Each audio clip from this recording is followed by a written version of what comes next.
Oui. Okay. J'aimerais avoir votre impression en tant que directeur de la Fédération de cette exposition et du lancement du timbre. Quelle est votre impression? Moi, je vous félicite. J'ai trouvé que c'était très bien organisé. J'ai trouvé que c'était excellent pour une première exposition. Je vous encourage, par exemple, à informer vos membres que quand on fait du jogging, c'est très bien, mais quand on veut faire le marathon, on n'obéit pas aux mêmes règles. Donc, quand on veut faire une exposition, c'est très bien, mais pour l'affaire de philatélie, il y a un minimum de règles et que la Fédération offre des stages de formation. Ça, c'est ce que j'ai remarqué de plus, le côté peut-être le plus négatif, c'est que beaucoup de gens avaient du matériel et des connaissances philatéliques, mais n'avaient pas forcément su bien les exprimer parce qu'ils n'avaient pas eu la chance d'avoir la formation. Maintenant, ceci dit, je pense que la base est là parce qu'ils ont des collections extraordinaires et qu'ils ont à les faire valoir. Et j'espère qu'à l'avenir, ce n'est qu'un début, mais qu'on verra peut-être dans 2 ans ou peut-être dès l'année prochaine, je ne sais pas, ou dans 2 ans, une autre exposition, les mêmes cadres revenir, encore mieux présentés, avec une amélioration, parce qu'il y a vraiment, pour une première exposition, c'est fantastique, oui. J'aime beaucoup. Et qu'en pensez-vous du lancement du thème avec toutes les personnalités qu'il y a eu aujourd'hui? Ça, je vous félicite d'avoir su attirer ce monde-là. Je me demande s'il y a une relation directe à avoir avec le fait qu'on a bientôt une élection qui s'en vient au Québec. Mais je vous félicite. Le buffet était très, très bien garni. Quant aux personnalités, elles étaient en grand nombre. J'étais très fier de voir ça parce que ça a surtout attiré de l'activité et du monde. Et c'est ce qu'il faut faire pour qu'on réussisse à faire quelque chose ensemble. C'est ça. C'est vraiment se donner la main pour attirer beaucoup de monde. Puis pour faire des expositions de timbre, un grand show. Et est-ce que vous pensez du timbre lui-même? Est-ce que c'est un timbre, une œuvre philatélique, je peux vous dire? Moi j'ai rencontré M. Hamel, le dessinateur du timbre, et je crois encore, j'ai la même opinion, ce timbre-ci me confirme encore dans l'opinion que j'ai des timbres canadiens, c'est-à-dire que c'est un très beau timbre au niveau du design, qui a été très bien exprimé, mais qui malheureusement n'est pas très bien réalisé sur le plan technique. C'est encore un timbre qui aurait beaucoup gagné à être gravé en 3 couleurs, par exemple, en termes d'expression technique. Maintenant, on ne peut pas tout avoir. En échange, on a eu une très belle oblitération. Il est rare qu'on ait des oblitérations philatéliques sur le thème de la géographie. Celle-ci représentait la route du curé Labelle. J'ai trouvé ça très intéressant, puis j'ai surtout trouvé très intéressant que l'auteur du timbre puisse être parmi vous. Ça lui permettait de renseigner les gens sur ce qu'il avait fait et comment il l'avait fait. Pour ceux qui voulaient bien.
collectionne ça, il faut y avancer encore. Parce que ça, la collection est très simple. Tu peux toujours l'échanger avec un autre collectionneur.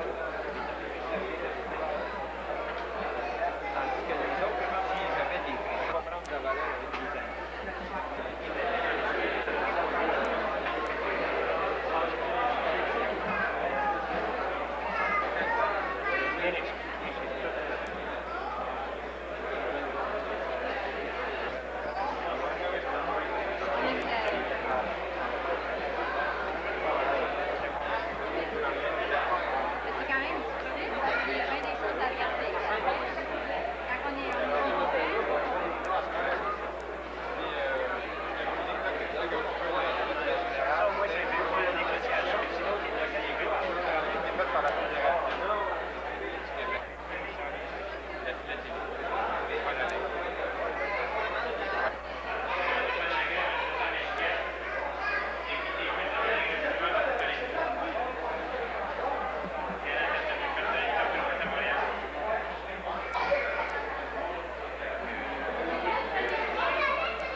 Ça vient de s'éteindre, c'est fini. Tu n'as plus besoin d'autre chose.